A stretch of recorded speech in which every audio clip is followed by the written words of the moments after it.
What's going on, Growlers fans? Welcome back to another episode of The Doghouse. Off-season edition part 2, I guess. Chris Ballard here with, we've got Brady, we've got Casey, and we've got the first Growlers signee of the upcoming season ahead of the Growlers' 5th anniversary campaign. Put your hands together, we will, for Todd Skriving back in the mix. Todd, thanks for... You would clap for yourself, wouldn't you? Have to, Bows.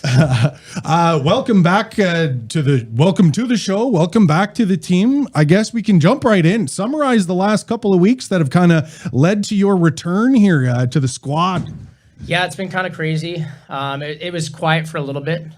Did George Street Fest. That's not quiet at all. Had a couple of concerts there. Jordy just got married this past weekend, and so we had a lot of fun there with a lot of the guys. I'd say probably the last 2-3 days have been probably the craziest. I felt like things picked up a lot. How do you mean? Just with teams, kind of poking and, from on this side of the pond and overseas and whatnot, and then having conversations with Kenny and the organization, it kind of all made sense, and I was able to, figure everything out here in the last 24 hours. So it kind of happened quick. I remember talking to my dad about it, and he was just saying things might start happening pretty quick here, maybe quicker than I expected or was planning for, but I felt like it made more sense and it became more clear, like this is where I really wanted to be at the end of the day. And when I did make the decision, it kind of finally felt at ease. And here we are doing this interview today. So it is a relief, though. You don't really realize it. You're kind of a zombie in between a little bit. Yeah. Just kind of going out through the day, not really knowing, skating all summer, working out all summer again. And it's kind of just not really, it's the unknown, right? A lot of change within your organization. So really excited to finally get that done and move forward here and just kind of see what the next couple weeks bring us as we get ready for the next season. I want to ask this. So I imagine coming off a 31 goal season, obviously the best of your pro career, I think it's safe to assume this is the most interest you probably would have had from overseas teams. Yeah, it was definitely probably the first time where I've ever really considered the idea of maybe making the jump. I talked with Zach O'Brien and his agent came along and just some of the guys here, like Luke Adam was skating this summer, Cody Don, he's skating with all those guys, and just kind of picking their brains a little bit. But at the end of the day, everything kind of kept pointing back to the Growlers, just with a little bit of outside circumstances as well, away from the game too. That kind of kept me here. And like I said, I'm still excited, obviously, to be here. Sure. And as I tell you every season, I always explore, what's kind of available. You have because to. You just got to see what's out there. And like you said, I don't know if I'll ever have a season like that again. It's pretty hard to replicate, but to have that kind of season and kind of put yourself in a position to kind of more be in the driver's seat and just see what's out there. Wanted to kind of explore it and just see. And like I said, it's a little bit later than probably everyone expected, but hey, it was a little bit later than I thought too. And here we are today. What's funny about that though, I actually was looking earlier when you signed last year, and we're like almost 40 days ahead of schedule for your signing last year. But I guess like you said, that interest overseas, it changes things, and all of a sudden the whole process gets expedited this week. And you end up here, like you said, that there's a lot of unknown, which to us, we're finding that a little bit exciting. I'm curious how you're feeling about that. Obviously, hard to know who your teammates are going to be, but there has to be something a little bit cool about that too, that you get to create a whole other new bond with a new group this year. Yeah, and like I've said before, it's the words of an exciting challenge and an exciting opportunity ahead that I just feel like I would love to be a part of it. Love to do whatever I can, be the leading charge, and keep what we've built over the past 4 years, and then take it into the 5th season here. Like I said, there is a lot of unknown with coaches and players and whatnot, but historically we've always had help from our affiliates, and we usually bring in really good people here. I always say it's easy going to the rink every day when you're surrounded by good people, so I feel like we'll still have that. The excitement's still there, and at the end of the day, you want to win a championship, and I feel that the Growlers will always have an opportunity. We're not guaranteed it. Obviously, we got to go do it, but just being in a position to be, hopefully a strong team and a team that contends, and, getting to the tail end of my career now, for me, it's just winning championships. All the personal stats kind of out the door for, several years now. Had a good year last year, but again, another Kelly Cup ring would be a nice addition. So, that's kind of the goal here moving forward. Over under 40 tucks. I'm here for it. Whoa. I'm here for it. Under. Let's go. Keep the bar high. That's what we do here. Like I say, Vals, you got to get rid of the zeros at the beginning of the season. That's right. Get rid of the goals, zero. I remember that about you. We've had the conversation, I think, every season. Be like, Vals, I gotta get the first one quick. Get the monkey off the back. And I remember in year one, I think it took a little while, maybe. Yeah. And then you just took off last season. And you say you can't replicate a season like that, but I'm looking forward to seeing what you do out there this year for sure. Yeah, like I said, I'm excited for the challenge. Like it's going to be a lot of new players and whatnot, but we're going to have a lot of good people and talented players. It's usually the young guys that are able to make me a better hockey player. I like to pick their brain, and we get so much young talent here that I just feel that it's kind of helped grow my game over the past couple of years. So, like I said, I'm excited and for the challenge ahead. Like those are the words that keep popping in my head when I was also making my decision to come back too. So what do you like to do in summertime? Are you a golfer? Are you watch baseball? What's the life of an ECHL player in the off season? Well, you're going to chirp the Yankees, aren't you? Not yet. I'll let you bring them Well, up the first. Yankees have been painful to watch. I'm not going to lie. That has kind of not ruined my summer, but it's definitely made the summer not as Rays on top. as it's been in the past. I feel like every time I flip on a game, they're either winning and then blowing it, or just already down 5 or 6 in the first 2 innings. So from the Yankee standpoint, it's been painful this summer. I'm not going to lie. Last night they won, so let's see what they can do. That ejection the other night was pretty Oh, epic. Booney, classic. Yeah. Classic Unreal. Booney. It was to a T, too. But for me, like, I gotten to know a lot of. I've been here. I haven't left since the playoffs ended there. So, like I said, George Street Fest. I took that in because that was the first time I've done it in 5 years. Got to see my boy Alan Doyle. That was fun. And then went crab fishing for the first time with family from out around the bay there. The Mercer family, Glenn Fisherman out there. He took me with his family out. We did crab fishing. I got seasick. It was still fun though. The crab was really good. It was nice to get back to shore there. It wasn't the best day, I guess, on water. I guess there was a lot of swells, but you don't notice that when you're a townie, right, pals? Yeah, that's right. I was gonna say no. You're still a mainlander. Yeah. I'd seasick. Got to go cod fishing again this summer, so that's always fun. I even picked muzzles this year. Didn't know that was a thing, but the tide was out, so I got a lot of that. But yeah, just training, skating. Just for me, got to go to the regatta. That was the first time that I've been. Like I said, I try to do a lot of things because I don't know when my career is going to end. I don't know if overseas is a possibility next year, but I'm not really worried too far ahead. But you just don't know. I'm at 31 now. I'll be 32 at the end of the season. So trying to take advantage of all Newfoundland has to offer because I don't really know what's next. And for me, I like to live in the present now. Ever since COVID happened, it's just trying to enjoy where you're at now. Yeah, you gotta enjoy it. And really just embrace it and get to do everything that you can because who knows what's next. But right now I'm here, and that's all that matters. I kind of want to put a bit of a bookend on last season because when we had Johnny Tyconic on with us and Luke Cavlin kind of did make them want to relive a little bit of kind of the way the last season ended. I mean, now that the dust has settled from the Florida series, one big takeaway that I took from chatting with those guys, they were still absolutely gutted by the loss to the Everblades. And I know you're an emotional guy who wears his heart on his sleeve. Do you still feel the same way? Yeah, I haven't thought about it probably as much as I felt like for like that first 2, 3. And the thing was when we lost, the weather, as you know, in Newfoundland could be anything, but it rained for like 2 straight weeks. It was, you couldn't even go out and really do anything. You're you're tired, you're exhausted from the season, and you kind of watch them go. What they do? They swept, right? Yeah, swept. Yeah. So it was just like, again, if we were to win that series, it didn't guarantee us a Kelly Cup. For sure. But it was just like I said, and credit to them, they're a good hockey team. I had a feeling that they would do what they did when they did beat us. But it's just it's tough. You want to win. We're all competitors in that locker room, so it definitely. I feel like it's still in the back of my mind. It's it's wanting to get to that spot again, whether it's them or whoever else is in the conference final.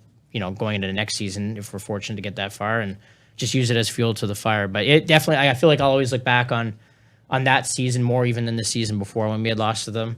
I just felt like we had the players and the staff and to get it done, but at the end of the day we didn't. So yeah, you just leave it in the back of your mind and use it as fuel, but it'll always be there. I feel like and it's just like I talk about the year we won. It's always there. True. It's easy to talk about that too because it's something you remember for the rest of your life when you get in those big moments. Yeah, to that point, I wonder. I mean, Luke and Johnny, like both tremendous rookie seasons, but like as a first-year pro, they haven't had that experience necessarily. That you've had the winning, the losing, and how to compartmentalize and deal with that. So, you're going to have a new group, probably some Luke Cavlin level talent, some Johnny Tyconic talent coming in with the organization we're lucky to be a part of. I guess that's part of your role as a leader, right? To try to help the guys deal with those lows and remind them of how good the highs are too when you get that opportunity. For sure, and that comes from in practice, the way you're competing in practice, and kind of the way you're treating yourself, your body away from the rink, just trying to help them navigate the real life really. Yeah. It's some of these guys moving away from home for the first time, where it's not juniors anymore, they're living on their own. So, and then when it comes to a game, it's you're trying to reiterate some of the things the habits, the things that you do that are positive. Things that probably aren't unacceptable at times and coming down when you have to, but it's just bringing them along the way and the things that I've learned and other players that have taught me and just trying to keep that culture. And and just things to kind of work for. I mean, it isn't always going to be easy. There is going to be ups and downs, but you just never want to get too high or too low. It's like I said, trying to do it.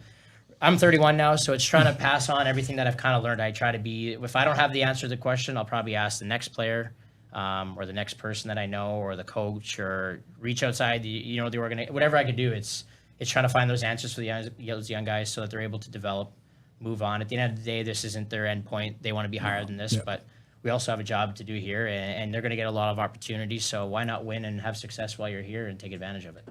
100%. Love the sounds of that. So I think we can move on to our next segment here, a new segment called Growlers Nation. What are you at? And Casey, I know, has done some research here for us. He's gonna bring forth some things, and we're gonna have some fun with them. Yeah, I've been diving through Growlers Nation, through the good and the bad, and I've found some posts here that might make you chuckle, might make you think a little bit. The first one we got here is a wisdom teeth video of a young fan, one of our anthem singers. Okay, cool. Who had wisdom teeth surgery, and she heard about a rumor about Orange and Tazo maybe son in Toledo, and this was her reaction. And the jerks really suck.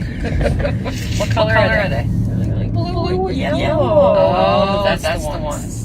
Like the fish are no fish are gonna go. You can do it.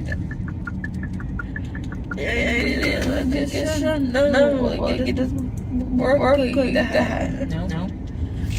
No, your fish on ice every time you gotta go. Oh, that's Bambi. Oh, yeah. Stupid, like fake fish on the ice. It's a better Not even a fake fish. It's a real fish. It's an actual walrus. You put that on the ice. And it's all weird. Like everyone chanting for dead fish. Oh boy, Incredible.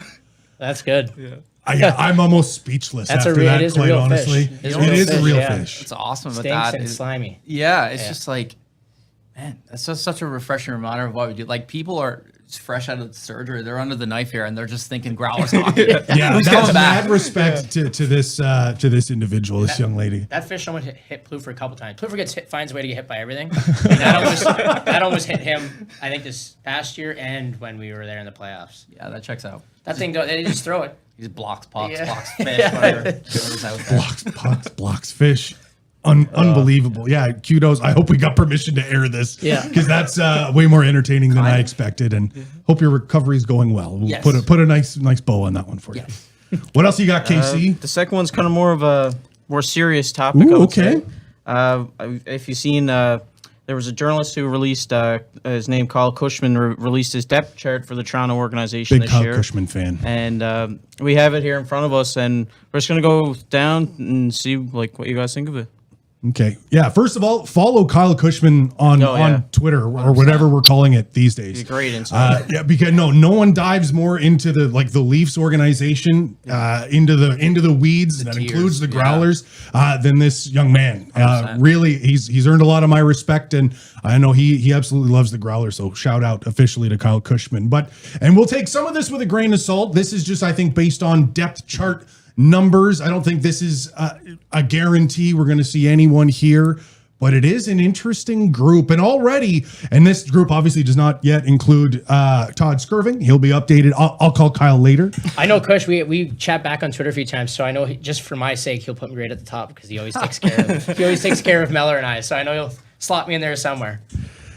This already, I mean, if you've been keeping track of the Marley signings, this appears to be a large bulk of a team. So that's my first takeaway from looking at this is you could be looking at a large chunk of the team right now. Plus, if you combine in the fact that, especially during the press conference between yourself and Kenny O'Leary, the Manitoba Moose could be back in the mix again with another same amount of players as before. That would fill out the roster pretty nicely. That's my first takeaway from this is that you could start to almost put lines together. No, 100%. And just like as further context here, the Leafs just signed Marty Jones to a 1-year deal.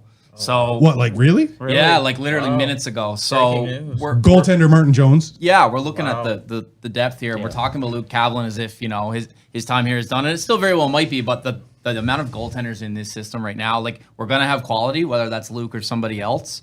Like you said, this isn't a final roster, but it's an interesting exercise, and he did this last summer, and he was pretty accurate. So. And I think a good example of that, obviously they have Zach Solo penciled in here as the Growlers' #1 center.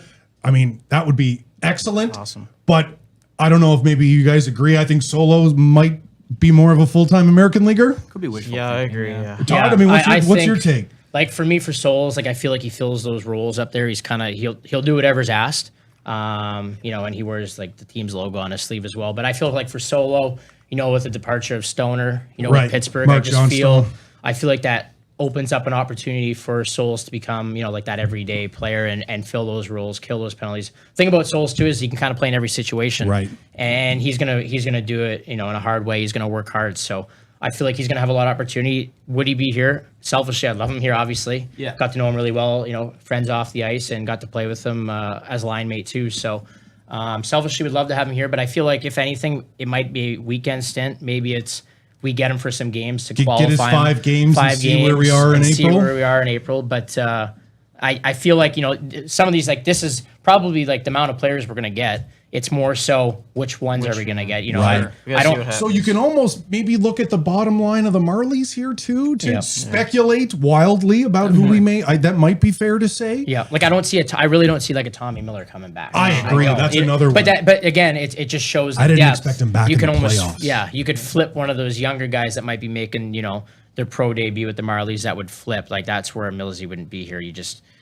Like I said, for the most part, you're getting the number that would be here. Right. It's just, okay, which ones are you getting? It could be a few others. But even if you look at the D, I mean, Helly and Mateo have done a great job to hopefully take that step as well. So I think a takeaway is the D might be good, solid again. I that's what I'm trying to see. I would mean, The forest through the trees here. recommend just following the Marlies camp and the Traverse City camps and that. And Great point. if you have an attention for detail and a good eye for that sort of thing, it might get easier to start to plug those holes. But I think we've got some good problems to have here with regards to who's up, who's down, and It's a great way to get to see some of these young guys play too. Like if you're interested and you're trying to figure out like who these players are and what their game is like, is really good idea to go and watch their training camp, and you can kind of get your first look at them on the ice. Well, let's maybe focus in on the goaltending situation now, because with Martin Jones being the third now in Toronto, assuming Joseph Woll starts in the NHL, and obviously they still have Samsonov up there. Yep. So that's your 3-man platoon for Toronto. Petruzzelli will now on an NHL. He's played his last Growler game, I can only assume now.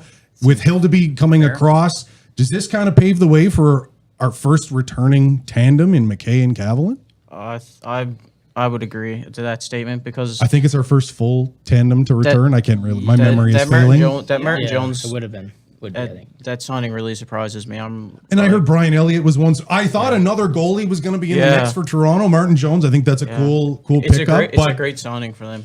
And as much good as we've seen from McKay and Cavalin here, both probably deserving of full-time American League looks. I mean, if again, we'll speculate wildly, if that's our tandem starting for this season, both guys. I love it. That's your reaction, yeah, right? like I would be obviously okay with and you have to think like there's going to be injuries and stuff too. Of course. And there, who knows, maybe there's trades and stuff that can happen in between or guys leaving. So, like I said, if that's who we get, well, we're very fortunate, and like I would selfishly be happy. But again, they're both more than capable of moving up to the next level. But if we have them here, thank you. That's a I'm big okay with that. get for me. Like, especially you get to see another level, another year of development out of two rookies who were unreal. 1A, 1B, really. Right? Yeah, and like for the first, again, maybe my memory is failing me. Like that might be the best goaltending duel battle for the crease that we've had in franchise history between these guys. I'm talking especially kind of down the stretch and into the playoffs. Like you could roll the dice with either guy and know you're going to probably have the best goalie on the ice. Yeah, and they're both, like I said, competitive. And I know in those situations it's harder for them because they want to be the guy and want to play multiple games. But the best thing about them was it was when one guy wasn't really going, he was just working, and I mean I sit right beside him, but they seemed like pretty good. They gelled well. Like I said, we were very fortunate to have him because for me it wasn't that I didn't care he was in net, but I didn't because I just felt safe that we had either Dries or Cavi as our last line of defense in any game. I was never really worried about who was coming in or going. Or sometimes you get goalies over the years where we had to call up all of a sudden, and you don't really know what to expect. Them, I know you're going to get their best foot forward, and whether the game was one way or the other, it didn't matter. You had them at the end, so it'd be happy to have both of them back if we can get that. No kidding. I'm not going to hold my breath on that one yet. We'll see how things shape up. No, and again, take everything we're saying with a grain of salt. We could be striking out, to borrow a Yankees reference, all day here. Yeah, that's true too. Told you I'd get my dig in. They only had like 18 the other night, so. Only. Any other names for any of you guys kind of jump out from these proposed growlers here? Braden Kressler is a nice one coming out of junior. That's a pretty high-end player. Yeah.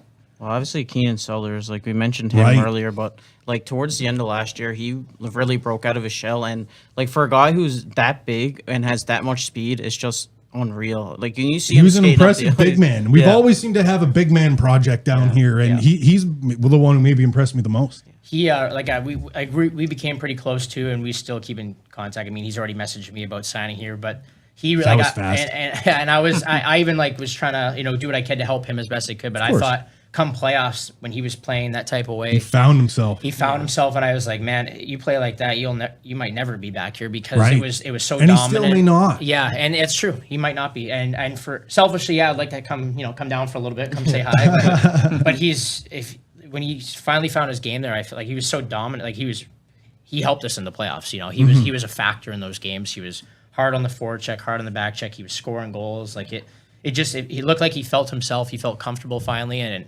I was happy for him. Like I said, he was a big piece of our run in the playoffs last year. So if we get him, great. It makes me happy. Most of the time with these big men, like even when they're trying them out down here, it's more like sit in front of the net and just look for a tip. And I think that was just the skill that he brought himself to the table. I haven't seen a big man skate like that and at puck this handle level. like that ever. I don't want to give his secrets away, but his once he drops his shoulder and goes post to post, I just told him it's automatic. When he got that stride going and that strength, he just had to, because his stick reached, and you saw him score so many goals like that last year, coming down the wing and just driving in. It was like a cheat code. Right. No, bright future. And hopefully that means maybe another few games here with the Growlers this season. But again, that might just be wishful thinking. Before we get too into the weed, we could do a whole show. I feel like just picking this apart. I do think we can move on to the next topic here. What's next, KC? So next, obviously, one of our own, Marcus Power. Yeah, just, moving on up. Moving on up into hockey operations role. I'd like just to get Todd's thoughts. You've been to the locker room with him. How do you think he's going to do in this hockey operations role? I think he's going to be huge. I just feel like to have him as almost like a middleman between the locker room, what happens in the locker room, and then the top, with the board and whatnot. I just feel like he can offer so much from a player perspective. I agree. So if there's questions that maybe, whatever the questions may be, I just feel like he can offer you, an answer from what the players might see or what the players might like and whatnot. It still bugs me to this day that, he wasn't able to leave on his own terms. You think about it, we could have had him last year, could have had him the year before. Can you even imagine? And you just think of, how special of a player he is, but he's always been, a first-class person. So I'm just glad that he's involved. And even with this whole process, he helped me through, getting signed and having chats with him and him with Mel and just having those guys still here in the city, and then having Marcus. Is it easier or harder to talk business when it's with Marcus Power, the guy who you probably helped steal his socks in year one, Yeah, that's right too. I don't know if I did steal his socks. I think we got to the bottom of that. Maybe we can come back to that another time. No, but I watch that video sometimes. But yeah, no, it was nice because I just felt like Marcus had a good background on me. He had an understanding for me. It wasn't like he was going to change his thoughts just because I was his friend. So it was nice. I felt like when we did kind of talk, that business side, it was business and it was fine. And I respect him for that. He helped me along the way, and I just think he's so huge for our organization. He's a person, he's been here since day one, and for many years to come. I mean, he's valuable to us, and he's going to help our team and help the office. And it's just he's perfect glue, perfect guy to have glue that in between. So, like I said, even from when I signed, he just said I'm always a text or call away if there's something I can do to help him from a player side, and I know he's getting that from the organization side. So, it's easy to have that guy that you can talk to at any time of the day. Yeah. in between. Quite literally the perfect hire. Yeah. Yeah, I mean, it's something we've seen a little bit in the NHL recently too. It reminds me a bit of like the Jason Spezza transition. Now he's in Pittsburgh. There was that great photo of him and Eric Carlson when they played together in Ottawa. I loved that. And now I'm sure he played a role in getting that deal over the line. So I love that, that transition. Like you said, that middle guy. Yeah. It's great to have people who have tons of experience, but I think he has a little bit of that and then has a bit of, he's been in the dressing room and he knows what it's like to be in the weeds. So I'm sure, yourself and whoever else is in the room this year is going to benefit from that a lot. So yeah, just really happy for Marcus. I know he plans to be around the locker room a little bit more too this year, which I think is like important too, just because you got so many new guys. It's nice to like see those people from the office, understand what they're doing for you. Exactly. Knowing that you can reach out to them and having those contacts. Like I said, it's kind of like that family situation that we have as an organization. So it's, like I said, nice to have Marcus on board. How hard was it? This might be a question that's a little off topic, but kind of similar. How hard was it, I guess, or how challenging was it to sign on, not knowing who the coach is going to be? Yeah, it was definitely. I was thinking about even today, even being already signed and telling guys. You could be in the guy's doghouse already and you don't even know it. I know, and it's just like you don't really know like what's his style going to be. Right. Kind of what he wants or his needs. Am I going to be able to be capable of doing what he wants or needs?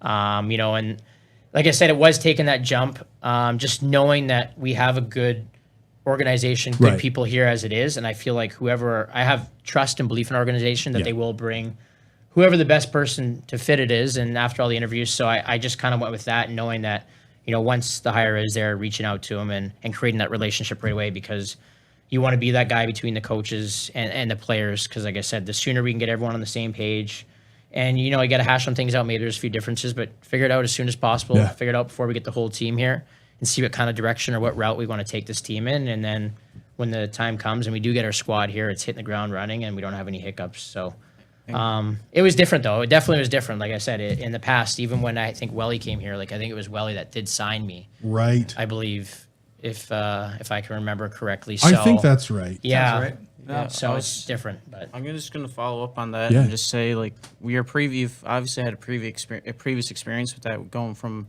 Snowden to Welly. How was that kind of transition, and like how do you think it will like affect this season as well? it was good at that point because I know Snowy, I've always had a good relationship with Snowy, right. and I've chatted with him, during this whole process too, him and Welly actually. But he, put in good word with Welly and just kind of said what I brought, which was important to me because obviously you don't know who's coming. So Welly kind of said, yeah, talk to, heard, what you're about and whatnot. We're going to bring you on, obviously. And so hopefully with the new coach, hopefully Welly can give me a few words, or, Kenny or Glenn and all of them, you can step up and say a few things. But like I said, I'm not going to, this guy's, whoever it is, I'm not going to, this is how it's got to be because, he's going to be our coach. It was funny. I think we could talk about this story now, but when Welly came here, it was different from what we were used to with like Snowy and Chloe and Daryl and whatnot. Of course. And I remember Mel, it's a funny story. We told Welly the story already. Like Mel came to my house one day and it was so different for us because I feel like it's just a totally different style and we weren't used to it. And Mel came over and we're like, yeah, like, we don't even know, like, what are we going to do? Like, do we go talk to him and say, like, we're not, like, used to this or whatnot? And we said, like, let's give it a week and a half. And right off the bat, we were winning games. And we're like, well, everyone's happy. Everyone's doing well. He's like, let's just leave it. Like, and so that conversation never happened. That conversation never happened. And it was just funny because we just weren't, it is different. Like, we are going to have a new coach and it is going to be different. It's not going to be what it was like when Snowy was here. It's not going to be like what it is Welly here. So it's being open to that and not saying, oh, yeah, we built this over the last 5 years. Like, right. Yeah, we have, but let's take that and do it. Let's keep growing. Let's keep evolving. Yeah, at the end of the day, like it was Snowy's team, it was Welly's team, and now it's going to be whoever's new team. And I respect that. Like I'm just excited that we're going to have a good candidate come in here, and I just want to work with him and not against him. I mean, we're on the same page here, we're a team, so let's do whatever we can to go out there and win some games. Yeah, I think like the takeaway from that is there's more than one way to win, and also the coaching style is probably going to be dependent on who the group is. Yeah. So that will all come out in the weeds in the next couple of weeks. But it's interesting to hear. I mean, I remember that when Welly first came in, he was so relaxed and such a player guy, and not that the other guys weren't. There's just there's more than one way to approach it, and there was definitely an adjustment, and nobody was questioning it when we were 12 games deep and hadn't lost a game at that point. We were 11-0-1 or something. Well, that's what it was. It was just like let's just let it leave it because we were so answer questions. Yeah, and as you said, it was like different, and there is more than one way to win, and some styles are different, and I've kind of learned that when I went away during COVID to coach out in Cranbrook, is it kind of opened up I was so used to being very defensive and stuff. There's an offensive side too, and finding perfect, in between. But yeah, me and Mel laugh about that all the time. Well, he got a good chuckle out of that, and it was nothing against him. It's just like we weren't used to, like we were especially comparing like Chloe to Welly. They might be the opposite ends of the coaching spectrum. And like Welly being like you said, he was relaxed and a player's coach. Whereas Chloe was, like the door was open, but the guys, I remember the younger guys were terrified of him. I love Chloe. I mean, he walked in the room too, and I'd be like, Chloe's in the room, be very calm. You know how I bounce around. It's more like absolutely. I might want to tone it down here for a second and not him even come say anything to me here. But like I said, I loved all the coaches that we've had here. Yeah. And I'm just excited for that challenge. And again, the thing that I keep coming back to is different is not a bad thing. Yeah. Just because it's going to be different and the style might be different and the players might be different. I'm arguably more excited for this season upcoming than I have for any other. Because we get to celebrate 5 years. Mm-hmm. You get to relive. You have an excuse to relive all the cool stuff that's happened for the last 5 years while exploring a brand new team with all the upside in the world. Like I am absolutely pumped for this upcoming season. And you don't know what, we look at this list, you don't know what some of these players are going to be able to, like you said, the style of play. Last year we wanted to play with pace and whatnot and play fast game. Yeah. Maybe it's a little bit slower and maybe we're grinding down. I don't know. And that's a good point because that's what Welly said when he came here. I was like, I don't know what kind of team I'm going to have. Who do I got? He'd watch practice and we kind of went from there, and that's how our team kind of came about. Yeah. I love that. So it's interesting to see, like I said. This looks nice so far, but on paper, penciled in. This is I'll take this so far. Yeah. Well, I think we can move on to the next topic here. Casey, what's next here? We got one more thing here in the Growlers Nation What Yat segment, which is Robin and Jan Hickey taking the Growlers flag to Gross Morin. Beauty. That's awesome. I got to do that too at some point. That's on my bucket list. It's a long drive, but it's worth it. Yeah, that's right. You can do that one. Because Neil does that. Neil does all the hiking. Remember Davidson, the trainer there? He would do all the hiking and stuff like that. So every time I see people go up there, I'm like, man, I got to get up there. But again, shout out to any of our super fans who are willing to take a growler flag with them. Yeah, like that's what I mean. Like that takes next level dedication and like pure commitment to your team. Yeah, like that. 100%. I love that display of fandom. So shout out, stick taps from us here. And they've been great. Like I said, I've got a good relationship with them too. They've been some of the best fans that we've had since day one, and they're always they're always vocal in the Growler Nation, always sticking up for us no matter what. It's appreciative, obviously. And I'm excited to see them again this season, right next to our bench. Yeah. Let's go. Well, speaking of seeing guys again, I think that's as good a segue as I'm going to get to move into the final segment here. Some off-season sights and sounds. So I understand you've been digging through Instagram and seeing where the players past and present have been. Is that fair to say? Yeah, fair to say. So here we go. Who we got? First one we got here is like Todd alluded to earlier he was out cod fishing. So let's get that up there. Those are some big boys. I wish I caught those two, but I didn't. The other two fellas on the boat caught it. Jamie caught one, and Glenn's son caught the other. And they were kind enough to let you. Those are going to be like 50. I've never seen a fish that big in person before. The thing about that story too is we went out for like 2-3 hours, 4 fish. We stopped in this one little bay on the way back. We're like, we got to go back in, and boom! Within 15 minutes, we caught 11 more. And wow, yeah, it was. Was this pre or post seasickness? Oh, I never get seasick codfish. It was crabfish. Oh, that's right. Yeah, that was quite the day. That was like a 4 a.m. start. Got back at 3. Too. Yeah. You know, shows what I know. I'm such a townie. Well, I was just gonna say that, like, he was talking about like reaping all the benefits of Newfoundland while you're here. Great attitude. I feel like I don't want to speak for you guys. Like, I don't do half of these things. I agree. I'm a terrible Newfoundlander. Yeah, so kudos to you for actually being more of a Newfoundlander than us Newfoundlanders. Straight up. Am I the only one here that fishes besides Todd? Yes. I play Animal Crossing. Wow. And get the fish. Well, I got screeched in by him. Oh, there you go. Official. It's just, it's in the screech. Right, we need to ante up and get a little screech in us and get back to our roots, maybe. That sounds like a plan. We'll do that right after we're done. Right down to George Street after this? All right, Todd's in. No, what else you got, Casey? Okay, so we got Zach Solo was at a Morgan Wallen concert with his wife. There we go. I think that was... Let's see that. Nice. Wrigley. Ooh, look at the hat. There is no way he mashed up this video. Sid had to have done that. There's no way he's that good with technology. I don't even think he has Instagram, for example. No, this was on hers. I was going to say, Sid. There we go. Makes sense. He is owning that hat. Yeah. He should have had that on his head when he ran down the tunnel for 3 stars. I feel like it kind of fits. Remember that? Yeah, he looked like a wrestler coming out of there. That's my favorite moment of the whole year. Oh yeah, one too. Unbelievable. I'm not much of a country music guy, so I don't have anything to say to Sounds that. But catchy, you ever but- been to Wrigley? Never been. I It's have. actually one to That's go. on. Like, Yeah, yeah. it's on my list of Yeah. like Yeah. sporting I feel like meccas you to gotta go go there to. because you appreciate all that stuff. 100%. One of the You're a oldest. sports nerd. Yeah, and like I'm an old barn guy. And Yeah. you're a glizzy guy, and you know you're getting a good glizzy at Wrigley. I can only imagine it's a 12 10 out of 10. 100%. Yeah, actually, you're right. I need to. Yeah, glizzy. your bucket list Glizzy trip, man. Yeah, glizzy trip in the works. A little off-season content maybe for next year. Correct. All for it. And we got Southers in Mexico. Yeah. Oh yeah. Here we He go. sent me Snapchats Man, of sunsets his all the hat time. game is The also boys are on killing it with the point. hats here. Bucket Today. hat. Yeah. Love that. He seems like the guy who would last 10 seconds in the sun in Mexico. Yeah. He was probably under the umbrella. He is a little crispy there, I'm sure. Big umbrella. Yeah, it's a big umbrella. He had 3 of them.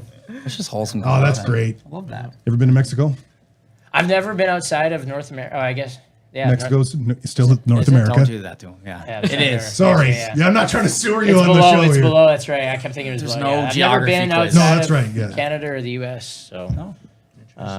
Where would you go if you were going to a sunny destination? Where would you like? I don't know if I can go anywhere in the world. It'd be Italy though. Ooh, I'm here for That's that. an easier question. Good Yeah. pick. Yeah. So we'll see. We'll have you back on when you're in Yeah. Italy, and we'll do show it. off your We'll do a picks. Zoom meeting from over there. Yeah. Yeah, from the canals or something, Yeah. drinking all that delicious wine. Yeah. Love The that. last one we got here, I don't really have any pictures or anything of. I just wanted to ask you like about Jordy's wedding. How was it? It was a blast. It was a National League wedding. It was incredible. We did the service was at the church there. What's that one church called? Right by the Basilica, ruins there. I think it Basilica, was. Yeah. So, the first time I ever been in there, that No place is joke. beautiful. Unreal building. Because I've been to a couple in New York City, and I walked in there. I was like, man, this is on par with some of the best, Yeah. out there. Yep. So it was a good service there. Then we went to Keg Rooftop for a few, a couple appetizers there, and Didn't then, even know that was a thing. yeah, probably one of the better patios in town, at least for view wise. He's just well versed. Yeah. Yeah, And then, he's my tour guide now. and then we went to one of Jordy's friends' house just down the road, and then cocktail hour started right at 6. We had some fresh oysters, crab legs. Nice. Again, yeah. another quintessential Newfoundland experience It that we was- haven't even gotten this It summer. was unbelievable. And then the appetizer was beet salad. We had beef tenderloin for the main. He's giving us the We full had menu. beef. I'm here for it. What rigatoni or something like that, with because the merchant catered it, right? So all the merchant staff was there. Shout out Merchant Unbelievable, Tavern. yeah. Merchant Big time. Tavern. Legit. Really though, shout out Merchant Tavern because yeah. with Jordy and what Jordy does for our We're team. talking Jordan Eskett, by Yeah. the way. We all call him Jordy. We know a Yeah. lot of you do too, but he's the one who got married this Yeah, year. what Jordy does, for our team, special human. Yeah. And then he obviously has taken the boys to the merchant, the vault, and has treated the boys lots. So Yeah. it was nice it was really kind of like an honor to be there because I've only really got to know him really well over the past past year. Yeah. But it was special just to share that day with him, his friends, his family, and meet some of the people that are really close to him. So it was a blast. It was funny. The dance floor was going. I remember the guy saying at one point, like, this is the last song of the night. I think me, Obi, and Cody and all the fellas and Marcus got that floor open for like another hour. We kept going. Get out. So Did anybody pull Johnny Gaudreau and get up on someone's shoulders? I don't think so. But Marcus is small in the other man. room there. Marcus threw Stubbsy was up there. Marcus tossed Jordy's sister there to the ground, so she's on the IL right now. Shout out to Marcus. Marcus just ain't the dancer, and that's all right. But we had a good time. It was nice to see like just some of the original growlers and all be in the same place and celebrate one of our teammates. Like I said, it was one of the reasons that I was still here in the summer too. I wasn't missing that for the world, but Love that. it was a blast. Got home I think at 2:30, 3 o'clock, which isn't too bad. Early night, but we started pretty early. So, like I said, it was an unbelievable day. But Jordy and Brianna really treated all the guests there so well. It was He's like the I ultimate said, host, I've heard he as well. he is. The thing about Jordy too is he always wants everyone to experience the best. He'll never. Yeah. I look back to one of our parties this year. We were just going to go to Costco and get some burgers and whatnot. Long story short, he's got everything at his house. He's got the merchant catered in and taken care of. And I'm just, it's just who he is though. He wants those guys that come down here to feel welcome, to feel at home, Yeah. to feel comfortable with just the Yeah. guys. We're not in like a different setting where there's other people there. It's just a team. Yeah. So like I said, So he's Kenny, sign this man. Sign- Bring him back. Sign Jordy Preseason Escott. party at Jordy's. Yeah. Oh, yeah. And like I said, he's the best. I love Jordan. Like I said, I can't say enough good things about him. You've been able to experience. Yeah, it. no, it was really even neat for me because my first year even working in sports in this province was like way back when, And as it turns out, it was the year that Terry Ryan, and Jordan Escott, rookie Jordan Escott, won their first herder. Yeah. And here we are many years later, and Jordy's on the Growlers, and he's getting married. I don't know. It's just, I never knew Jordy really until this season. Yeah. I just knew him as that bugger on the Seabees who was beating the Caribous. That was my team that I was covering. But really cool to see him, grow into a pro in every sense of the word, Great and story. to get married. It's awesome. It's just really neat to have kind of been a passenger to watch his journey. Yeah, it was, like I said, definitely a cherry on the top for him to play in his hometown. I know how special it is for guys like him and Kyle and stuff like that to be here with all the things that have happened over the past couple of years. So, yeah, it was a very special day. Like I said to him today, I was like, man, I don't know if I'll ever be to a wedding that half as good, or just the whole experience. It just, you really felt like, you didn't even feel like you're in St. John's. You're at his wedding. It was so set up nice. It was very beautiful. And Awesome. yeah, great time. So what else are you doing between now and puck drop in October? I'm going to keep working out and skating. Now I feel like my mind's a little bit clearer, so I'm not in the weight room kind of where it's just like, oh, what's going to happen, or what am I going to do? It's probably go back, visit my parents a little bit for a couple weeks. I know my dad's dying to get me back. I've been dying to get him out here, though. I mean, I feel like there's more to do here, but I get back home, watch some races. It's Wednesday now. Probably, like I said to you earlier, I might get some wings, put them in the air fryer tonight, and watch the races. And Off the air. We're big air fryer guy, Todd Skriving. Just got one a week and a half ago. Still trying to figure it out. Game changer. Trying to get my diet on the healthier side, so hopefully that helps. But yeah, just try to enjoy the last couple of weeks. I feel like summer. I feel like it's going to really go quick now, as it always does. Once you kind of sign and you get that all figured out, everything happens quick. Visit my parents and maybe off to Marley's camp. Cool. Before I don't know that for sure. No, That's for just me.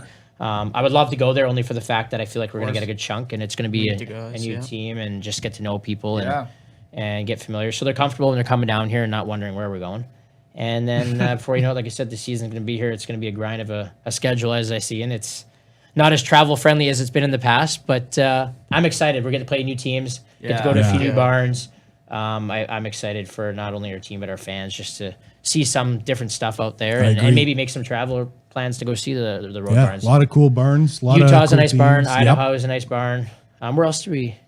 Top of your head. Putting me on the spot. Yeah, I know. I can only remember that because I remember that's like a 15 to 20 day trip. I just remember all the new teams coming in, even just on the early end of the season. Like that's what I'm kind of locked in on right now. We have got Greenville. Yeah, there we go. I can't see that from here, so I'd be lying. There you go, Casey. Hey, look at that. Look at the arms on Hey, it. might as well talk about it a little bit. Yeah, so even in we got we got Kalamazoo coming here. That'll be cool. We went there last year. Greenville, you said. South Indy, Carolina early, I think. First month. Yeah. Stingray. They've never been here, and we play them games, 4, 5, and 6. They've always been historically a good team. Like these aren't even like teams that are at the bottom more times than not. These are teams that are competing for a Kelly Cup every year. So I'd say it's and to get that test early, yeah, it's a good barometer. And only this, I'm curious to get your thoughts on this too. Only one home series against all the divisional opponents, if my math is correct. You get Adirondack once, you get Worcester once, instead of the 10 times a year it felt like. You know what I mean? How do you feel about that? I don't mind it. I felt it like a little bit weird. Like because I noticed that. I didn't realize that was the math, but it makes sense. Like I was looking because I was like, I don't think we have TR at home until the last month. And, that's crazy. And I just feel like that's such a rivalry of ours. Whereas I thought it kind of died a little bit last year just because they got swamped from the Montreal Canadiens with all the call-ups. So they didn't have the team that they should have had. So it just felt like it almost died out because the games weren't like they used to be. Sure. But I really respect and appreciate those games because, you just... These are going to make divisional games that much more amped, I think, right? Because you're going to need... You get them one weekend. You got to make sure you take advantage of those, right? You want to... Because those are the ones that are going to move you in the standings and make that separation. Those are your 4-point games. But yeah, it's like I said, crazy to only play TR 6-7 times, and used to playing that one year when we went to the playoffs. I think we played them like 20 times. Like literally, I think after playoffs, it was something close to 20. Same with Reading too, right? Reading, Yeah, we only see them 3 times here at home. So I think that's great for the fans. I think it's great for you guys. It's definitely refreshing too. Like I said, you feel like, and you do lose, maybe not lose, but sometimes when you get to play the team so many times, the spark kind of might go away. If they're calm games, it's more like you're not friends with them, but like you saw them last weekend. Yeah. You're gonna get these new teams coming in here, and it's gonna be like you are gonna get that spark on a Friday night, and that's just gonna carry over the next few games against each other, and you're not gonna see them again. Yeah. You know what I mean? You're not gonna see them, so it's different. Those games obviously have a lot more meaning, a lot more fire. Yeah. which is exciting. You want to be in those games, right? Are you the kind of guy who you followed the signings from other teams to know enough of like, oh, I think Adirondac's going to be good. I think Reading's going to be good. Do you have anything about kind of any insight maybe on where the rivalries might be this year? Yeah, and I'm able to like see some of the signings before some of those just because of like the system that we have with the PHPA and whatnot. Right. But yeah, I followed a little bit. Like you saw Adirondack sign several guys there. A lot of the returning guys, I think that they had one of the best records since Christmas last year. So I think, with that core, I saw some of the few of the American League signings that they have too that I would assume would come down. I feel like they're going to be a good team this year. I didn't think they were bad last year. They were good last year. I just feel like they went through a little bit of a slump, and then once they kind of got rolling a little bit, they kind of showed their true colors. So PD did a good job over there with them. I agree. Definitely. Reading is they're always good. Yeah. It don't matter. And Maine, I feel like you always get like a skilled team that plays the right way. Like Wally's And they play well against the Growlers. they always They elevate to the I look Growlers forward to game. playing those games. Those are some of the best games I feel like all the time. Who else we got there? Worcester. I mean, Worcester was a powerhouse to start the season last year, and they just got squeezed out. I mean, I still feel like it's maybe I'm just biased, but I feel like it's one of the better divisions in the league. I agree. It doesn't mean you're going to go and win the championship, but it's just competitive throughout the entire season. I feel like you always get a true roster every game. You don't really get some of those holes. That So you don't see any major changing of the guard here? You're not yet, or too early to tell, maybe? What's that, like just... No, in terms of like maybe Norfolk bounces back. Maybe Worcester has a full solid season. Yeah, no, you know? I would assume. I just feel like the standings. It's the standings, August, though. Yeah, the standings were fairly close. I felt for a good period of time there, Yep. and it was only like late, kind of where there was a little bit of separation. I just feel like every game is important within our division because I just think there's so many good. I just think there's so many good teams now. You can't afford to many go good on long players. Yep. losing streaks. You got to find ways to get some wins in there. You can't get too high or get too low. You got to manage it and find ways. Like I still look back. You look back to last year when I felt like we were losing games, but we won games. We went on a stretch there for a month where we had record for points. we were depleted, Good point. and we look back at that going into playoffs. We're like, man, it didn't really feel like we won, but we won games with we were pretty depleted. We were. I mean, I was playing D. It's like, Oh, yeah. you know what I mean? Like it was just we didn't have like what we were used to having, so it was mentally draining and it was physically draining too. Where it's just you're grinding and grinding, then you get spanked one game because you're just like you don't have it, and so yeah, it's just this league has gotten a lot better from you look back 5 years ago, right? Oh, So incredible. A lot more organizations are using the ECHL as development, kind of taking a hand of what the Growler method, I think, is you see it taking Yeah. over. yeah, I think it's a great. I mean, why wouldn't you want to keep your prospects over here? And at the end of the day, if you can get one or two that eventually make it, I like we were talking about it. I was talking with Kenny know and Marcus exactly the other what day, you're gonna and you look at we had Stoner now, who's just signed AHL. You had Bobby McCann that was here. You had Mac Hollowell, Noel Hoffenmeyer, like you have KP. Like you have these guys that have started here that like even I know Timothy Lilligren only came down for one game, but he's Rubens. But yeah, Rubens. Yeah, can't forget about Rubens Good winning. summer for him. Yeah, good summer. Good big. That was bronze, right? Yeah. Bronze, He was a big part of that. Like you just look at like those are some of those diamonds in the rough that start here and move up. So and it's not like I even tweeted about it. It's not just here, but you just look at some of those guys. Like you look like a Brady Ferguson and Sergio Esteban overseas. Like Killing it. They're killing it. They're doing unbelievable. Garteg. Yeah. You know what I mean? Like it's like I said, it's not a bad thing to invest in. I mean, as a player, I mean, I'm 31, but if you're coming in here as a 21, 22-year-old and you feel that belief from the top, knowing that, if you put your time in and maybe you can crack it one day. Like I'll speak just like I think it keeps coming back. Like Sudsy, he's a Leaf fan. Like he grew up, like he's a diehard Leaf fan. I know how much it, and I'm sure he turned down other options to come back here. I would assume because of the playoff he had. I would assume he would have opportunities. And so like you look at Sudsy and just the work that he's putting in now, and I'm sure it would be a dream come true for him to make that jump too, right? So but you feel that belief from up top. We got the resources here. We have the organization with the Growlers and how much they invest in the players, and you just hope that continues here and around the league because it's only going to make the game better. It's only going to make the players better when you're going against the best every night. So I'm excited for the schedule. Like I said, the only trip that's going to be a grind is that Reading one. I think we leave on the 16th and we don't get back until the in 3rd or November 4th. there?